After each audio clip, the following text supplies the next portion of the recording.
नमस्कार, स्वागत है आपका। आप देख रहे हैं सुबह 7 बजे। मैं हूं आपके साथ अमृता चौरसिया। खबरों को विस्तार से जानेंगे, लेकिन उससे पहले नजर हेडलाइंस पर। G20 शिखर सम्मेलन में हिस्सा लेने तुर्की पहुंचे प्रधानमंत्री नरेंद्र मोदी। अमेरिकी राष्ट्रपति समेत ब्रिक्स देशों के नेताओं के साथ भी अलग से बैठक। आतंकवाद समेत कई मुद्दों पर होगी चर्चा। फ्रांस में सबसे बड़े आतंकी हमले के बाद पेरिस, लंदन और बेल्जियम में गिरफ्तारियां। राष्ट्रपति ओलांद का आईएस के खिलाफ कठोर कार्रवाई का संकल्प। पेरिस जलवायु सम्मेलन पर असर नहीं। 20 नवंबर को मुख्यमंत्री पद की शपथ लेंगे नीतीश कुमार। चुने गए महागठबंधन के नेता। राज्यपाल से मिलकर सरकार बनाने का दावा। असहिष्णुता के मुद्दे पर कांग्रेस अध्यक्ष सोनिया गांधी का केंद्र पर निशाना। कहा, सरकार असहनशीलता को दे रही है बढ़ावा। बीजेपी ने कहा, सबका साथ सबका विकास सरकार का मंत्र। चाइना ओपन के फाइनल में साइना नेहवाल चीन की ली क्वेरुई से होगा खिताबी मुकाबला। बेंगलुरु टेस्ट के दूसरे दिन 80 रन से आगे खेलेगा भारत।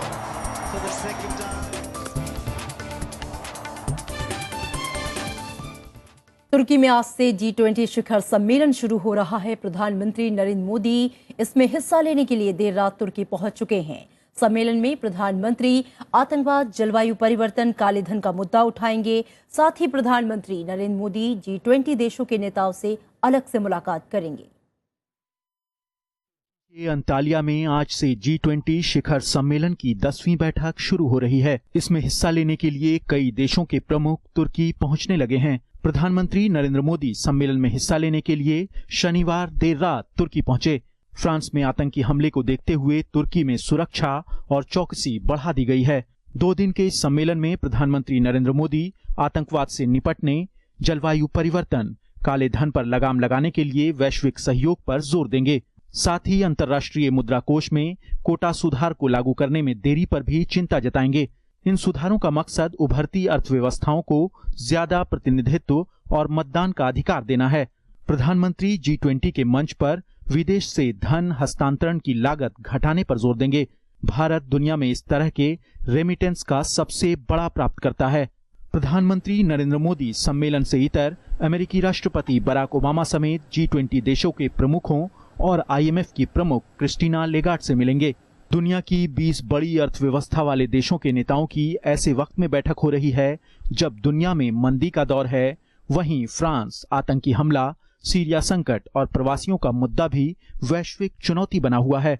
G20 देशों की दुनिया की अर्थव्यवस्था में 85% हिस्सेदारी है।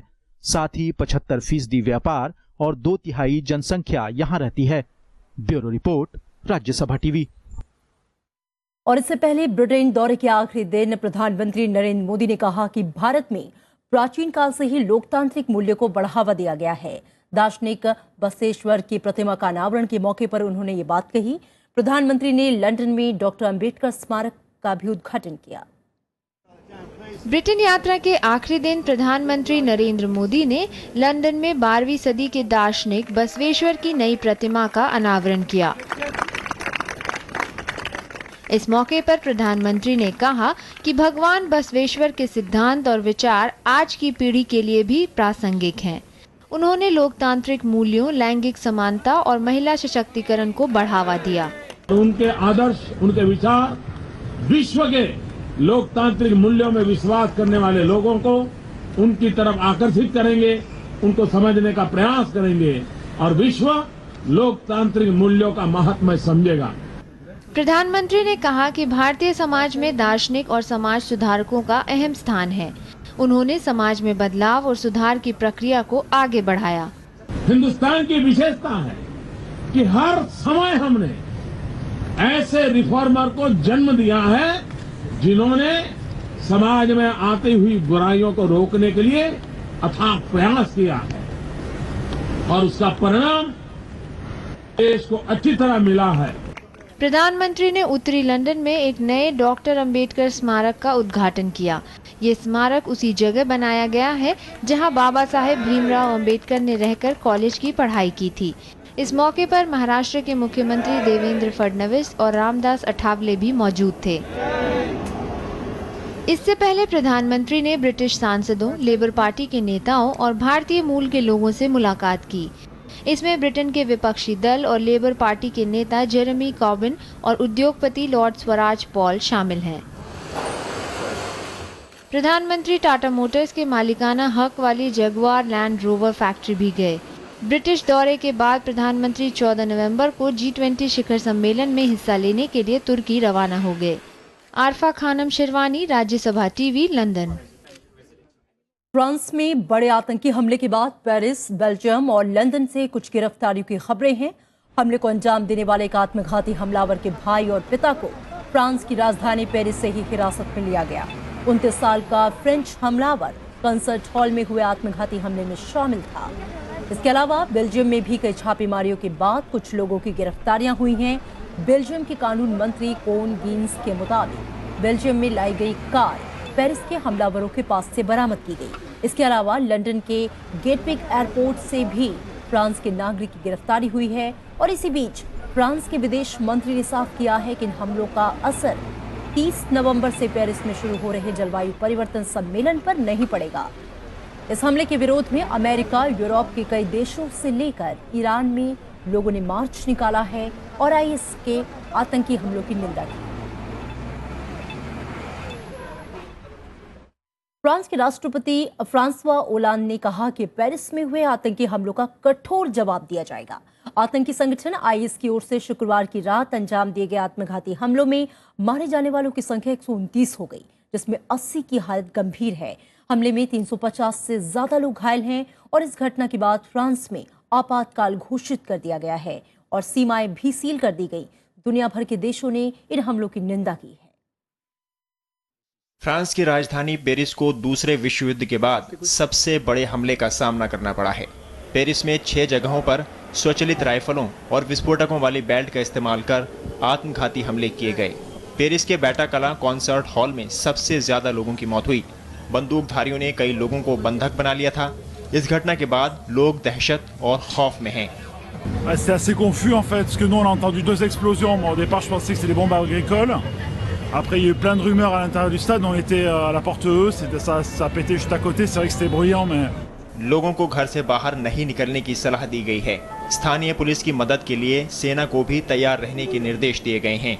राष्ट्रपति ओलांद ने आपातकाल की घोषणा की है। उन्होंने कहा कि देश आतंकवाद के खिलाफ मजबूती के साथ खड़ा है। राष्ट्रपति ओलांद ने इसे देश पर हमला करार दिया है। Mes chers compatriotes, ce qui s'est produit hier à Paris et à Saint-Denis, près du Stade de France, c'est un acte de guerre. Paris में हुए हमले की विश्व समुदाय ने भी निंदा की है। This is an attack on all of humanity and the universal values that we share. We stand prepared and ready to provide whatever assistance that the government and the people of France need to respond. Hinter uns liegt eine der schrecklichsten Nächte, die Europa seit langer Zeit erlebt hat. Die Menschen in Paris müssen einen Albtraum von Gewalt, Terror und Angst durchleiden. फ्रांसीसी राष्ट्रपति ने G20 शिखर सम्मेलन में हिस्सा लेने के लिए तुर्की जाने का कार्यक्रम रद्द कर दिया है। फ्रांस की सीमा को सील कर दिया गया है। सुरक्षा एजेंसियां इस बात की तफ्तीश में जुटी हैं कि हमलावर यूरोप में कैसे आए। Bureau report, Rajya Sabha TV. Paris हमले की भारत ने भी कड़ी निंदा की है। राष्ट्रपति प्रणब मुखर्जी, उपराष्ट्रपति मोहम्मद हामिद अंसारी और प्रधानमंत्री नरेंद्र मोदी ने इसे कायरतापूर्ण कार्रवाई बताया है। कांग्रेस अध्यक्ष सोनिया गांधी ने इस हमले को बर्बरतापूर्ण करार दिया। विदेश मंत्री सुषमा स्वराज ने बताया कि इस हमले में किसी भारतीय के मारे जाने या घायल होने की खबर नहीं है। भारत ने फ्रांस में हुए आतंकी हमले को मानवता के खिलाफ करार दिया है। राष्ट्रपति प्रणब मुखर्जी ने ट्वीट कर आतंकी हमले पर संवेदना जताई है। उन्होंने कहा है कि भारत इस संकट में फ्रांस के लोगों के साथ मजबूती से खड़ा है। उपराष्ट्रपति मोहम्मद हामिद अंसारी ने भी इस हमले पर गहरा दुख जताया है। उन्होंने कहा है कि यह हमला न केवल पेरिस के लिए बल्कि पूरी मानवता के खिलाफ है। वहीं ब्रिटेन दौरे पर गए प्रधानमंत्री नरेंद्र मोदी ने पेरिस में हुए हमले में मारे गए लोगों के प्रति शोक संवेदनाएं जताई हैं।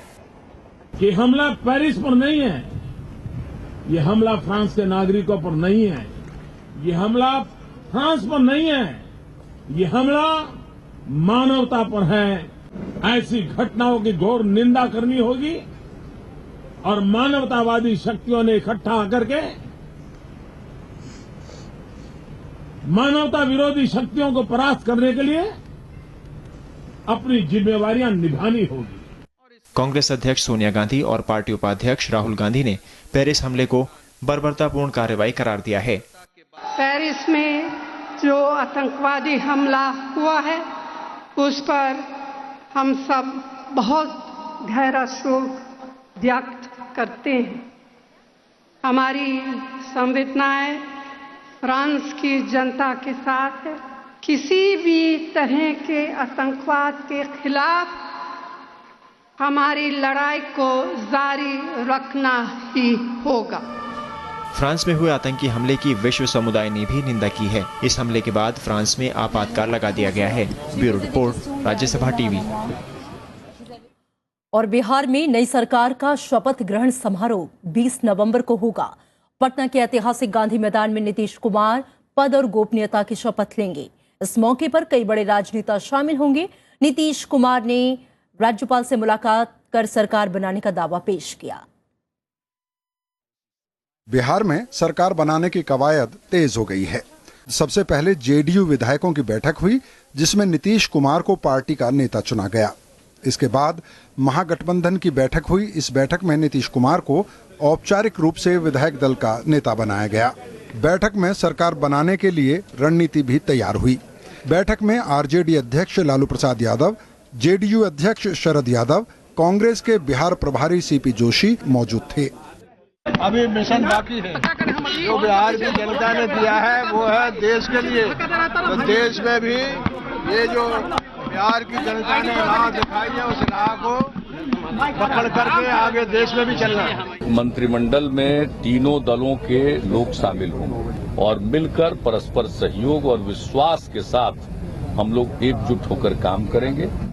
इसके बाद नीतीश कुमार की अगुवाई में महागठबंधन के नेता राज्यपाल से मिलने पहुंचे और सरकार बनाने का दावा पेश किया। महागठबंधन के विधानमंडल दल ने जो निर्णय लिया था, ये सूचना दी गई, पत्र सौंपा गया और तदोपरांत महामहिम राज्यपाल महोदय ने मुझे सरकार बनाने के लिए आमंत्रित किया है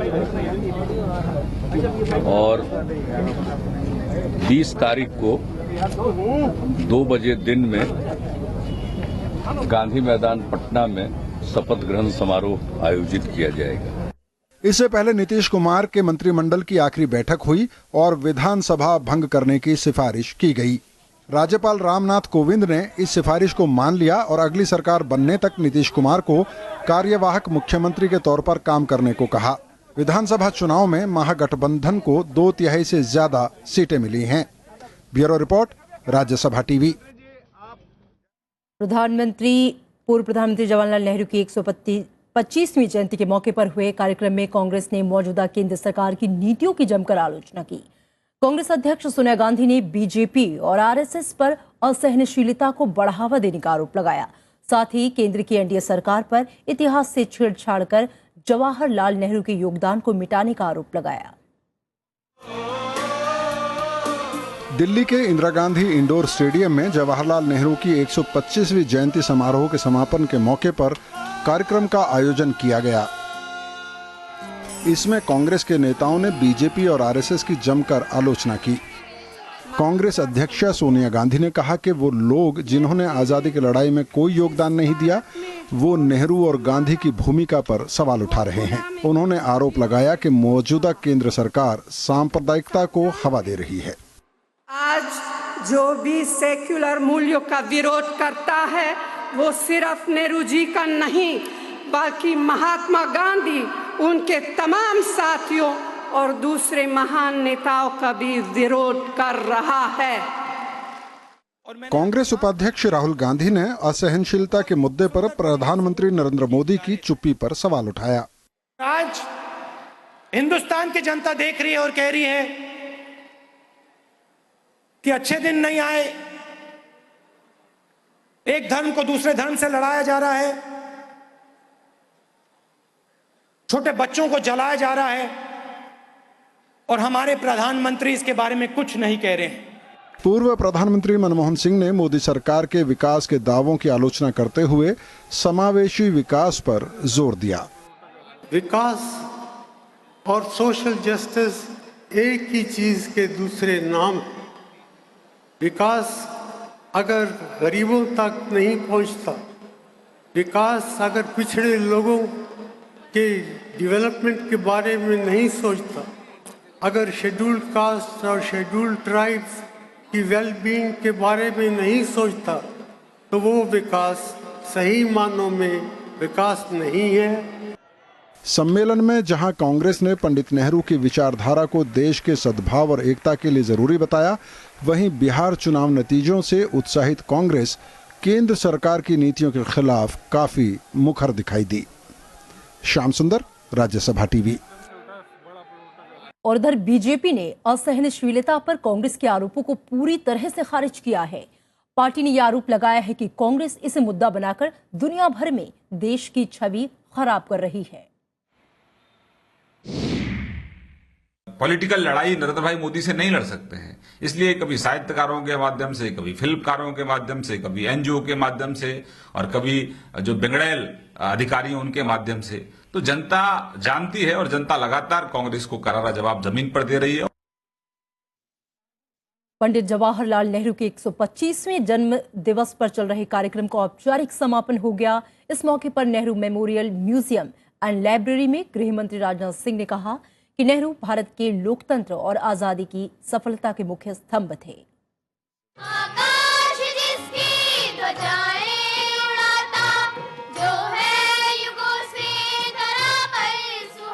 केंद्रीय गृह मंत्री राजनाथ सिंह ने देश के पहले प्रधानमंत्री पंडित जवाहरलाल नेहरू की जन्म जयंती को भारत के लोकतंत्र की मजबूत जयंती से तुलना की है।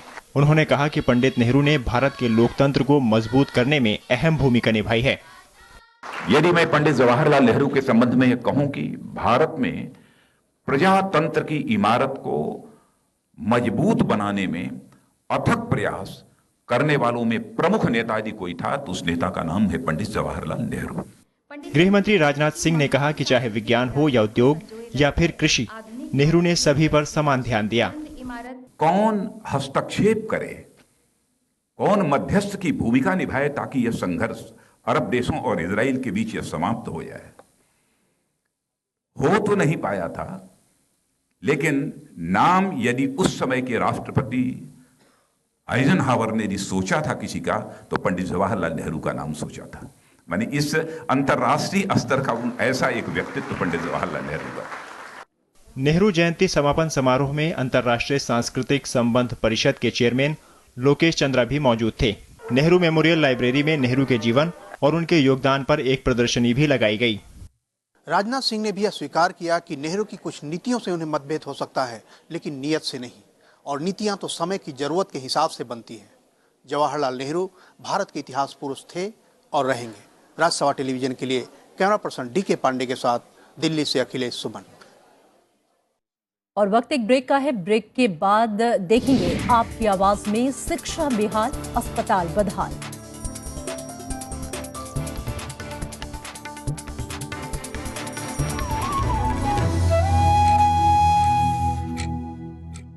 ब्रेक के बाद स्वागत है आपका। और अब कुछ अंतर्राष्ट्रीय खबरें। सीरिया में शांति की उम्मीदें बढ़ गई हैं। वियना में अमेरिका और रूस समेत 17 देशों के शीर्ष राजनयिकों की बैठक में अगले 6 महीने के भीतर काम चलाऊ सरकार के गठन पर सहमति बनी। बैठक के बाद जर्मनी के विदेश मंत्री फ्रैंक वॉल्टर स्टेइनमेयर ने बताया कि अगले 18 महीने में नए चुनाव कराए जा सकते हैं। सीरिया की सत्ताधारी असद सरकार और विपक्ष के बीच 1 जनवरी से बातचीत हो सकती है। इसमें संयुक्त राष्ट्र की निगरानी में संघर्ष विराम कराने की कोशिश की जाएगी। सीरिया में पिछले 4.5 साल से सेना और विपक्ष के बीच संघर्ष चल रहा है। इसमें 2.5 लाख लोगों की मौत हुई है, जबकि 1 करोड़ से अधिक लोगों को अपना घर छोड़ना पड़ा। सीरिया में अमेरिका और रूस की सेनाएं इस्लामिक स्टेट के खिलाफ अभियान चला रही हैं। Our goal of getting the two parties together by January. Every day that goes by that we don't have a ceasefire is a day too many. And the best way to get there is to get this political process moving as fast as possible. That's what we're committed to do.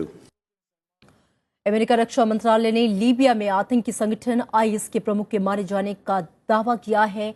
America के मुताबिक हवाई हमले में Iraq के मूल निवासी अबू नबील मारा गया। हवाई हमला शुक्रवार की रात को किया गया। पेंटागन के मुताबिक हवाई हमला अबू नबील को निशाना बनाकर ही किया गया था। पेंटागन के प्रवक्ता पीटर कुक का कहना है कि इस अभियान को शुक्रवार को पेरिस में हुए हमले के पहले ही अंजाम दिया गया था। नबील की मौत लीबिया में इस्लामिक स्टेट की गतिविधियों को काफी हद तक उस पर असर डालेगा। नबील को लीबिया में नए सदस्यों की भर्ती के लिए जाना जाता था। लीबिया में 4 साल पहले कर्नल गद्दाफी के पतन के बाद से ही इस्लामिक स्टेट का तेजी से विस्तार हुआ है। और अब खेल की खबरों पर एक नजर। बंगलुरु टेस्ट का आज दूसरा दिन है। मैच के पहले दिन का खेल खत्म होने तक भारत ने पहली पारी में बिना विकेट खोए 80 रन बना लिए हैं। शिखर धवन 45 और मुरली विजय 28 रन बनाकर नाबाद हैं। इससे पहले दक्षिण अफ्रीका की पूरी टीम 214 रन पर सिमट गई। भारतीय बैडमिंटन खिलाड़ी साइना नेहवाल $7 लाख इनामी चाइना ओपन सुपर सीरीज में महिला एकल खिताब जीतने से सिर्फ एक कदम दूर हैं। ओलंपिक कांस्य पदक विजेता साइना ने सेमीफाइनल में 2011 की विश्व चैंपियन और 2012 लंदन ओलंपिक की रजत पदक विजेता चीन की यान वांग को सीधे गेम्स में 21-13, 21-18 से हराया। यान के खिलाफ 9 बार शिकस्त झेलने वाली साइना ने मैच के दौरान अपना पूरा दमखम दिखाया। पहले गेम में 2-4 से पिछड़ने के बाद साइना ने जोरदार वापसी की, जबकि दूसरे गेम में उन्होंने यान को कड़े मुकाबले में पछाड़ा। शीर्ष वरीय भारतीय खिलाड़ी फाइनल में चीन की ही ओलंपिक चैंपियन ली शुरुई से भिड़ेंगी, जिनके खिलाफ उन्हें 9 बार शिकस्त का सामना करना पड़ा है। जबकि उन्होंने अपनी 2 जीत 2012 में इंडोनेशिया ओपन और 2010 में सिंगापुर ओपन सुपर सीरीज के दौरान दर्ज की है। और चलिए अब बात करते हैं राज्यसभा टीवी के खास कार्यक्रम आपकी आवाज की, जहां आपसे जुड़े मुद्दे और आपकी आवाज को उठाया जाता है। राज्यसभा के स्पेशल शो सिटीजन रिपोर्टर में हर हफ्ते हम उस समस्या को लेकर आते हैं जिसका सीधा सरोकार आपसे होता है।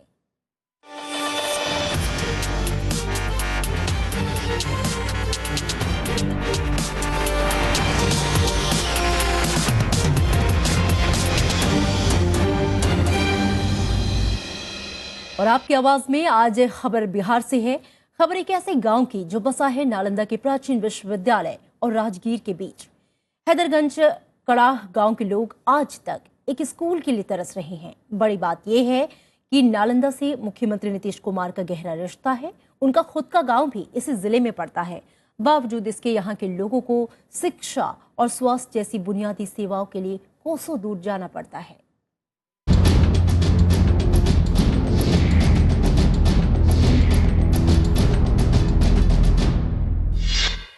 ये सर 2005 में बनाई गई नीतीश सरकार के फंड के द्वारा। आज 2015 है और हॉस्पिटल के हाल देख रहे होंगे क्या हाल हो रहा है। 55 लाख के फंड से बनाया गया और 10 साल हो गए, न से कोई उद्घाटन करने आया और ना कोई डॉक्टर आया, ना मरीज आया। इस इलाके हैदरगंज कड़ाह में ये हॉस्पिटल जो बनी है, इस गांव से अगल बगल गांव 8 गांव छोटे छोटे कस्बा बनते हैं जिसे लाभ उठा सकते हैं। अगर ये चालू हो जाए तो बहुत सारे लोग इस हॉस्पिटल से लाभ उठाएंगे। Asim Bihari girls high school हमारे गांव में हैदरगंज कड़ाह में 2003 में बनाया गया। ये अल्पसंख्यक का वाहिद स्कूल है लड़कियों के लिए, लेकिन अभी तक जो है ये चालू नहीं हुई है। हम लोगों ने, गांव के लोगों ने यहाँ से जो है विधायक जी के यहाँ, सत्यवार जी के यहाँ गए, लेकिन इसका कोई रिस्पांस नहीं लिया।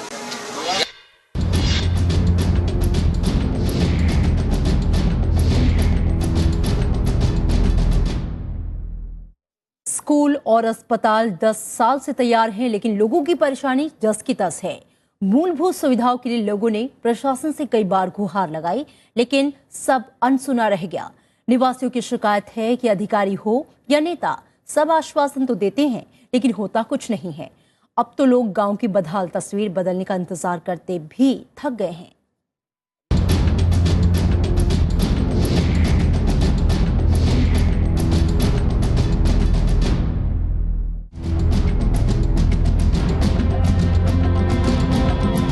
राजधानी पटना से महज 74 किलोमीटर की दूरी पर बसा नालंदा कभी बिहार की पहचान हुआ करता था।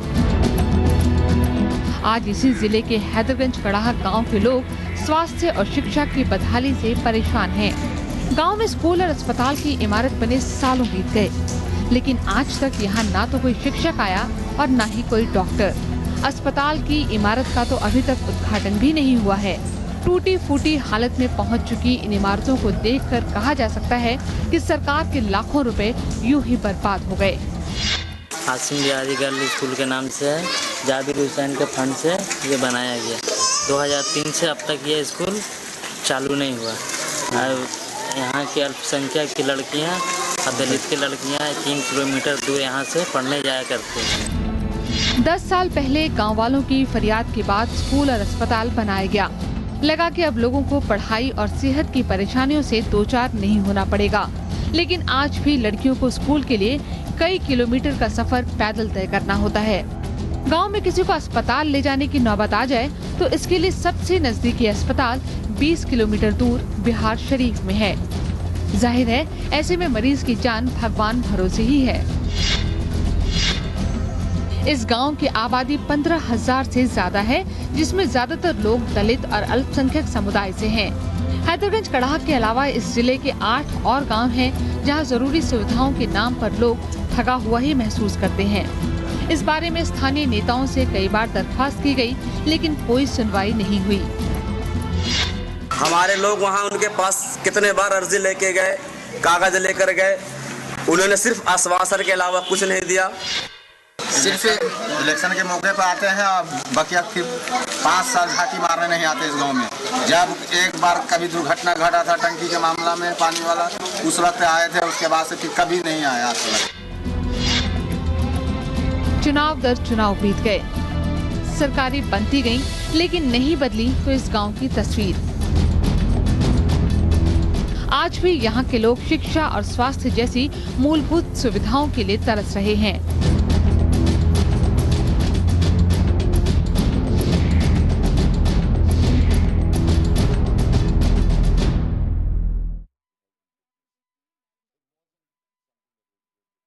सरकार ने फंड दिया, स्कूल भी बना, अस्पताल भी बनकर तैयार है, लेकिन दोनों ही किसी काम के नहीं। अगर आप भी ऐसे ही किसी समस्या से परेशान हैं या आपके आसपास है ऐसी ही कोई खबर, तो बनिए सिटीजन रिपोर्टर और भेजें अपनी रिपोर्ट आपकी आवाज @rstv.nic.in पर।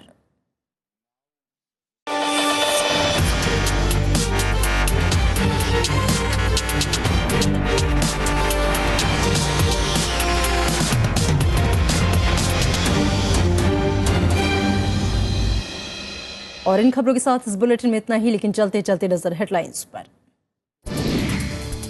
G20 शिखर सम्मेलन में हिस्सा लेने तुर्की पहुंचे प्रधानमंत्री नरेंद्र मोदी। अमेरिकी राष्ट्रपति समेत ब्रिक्स देशों के नेताओं के साथ भी अलग से बैठक।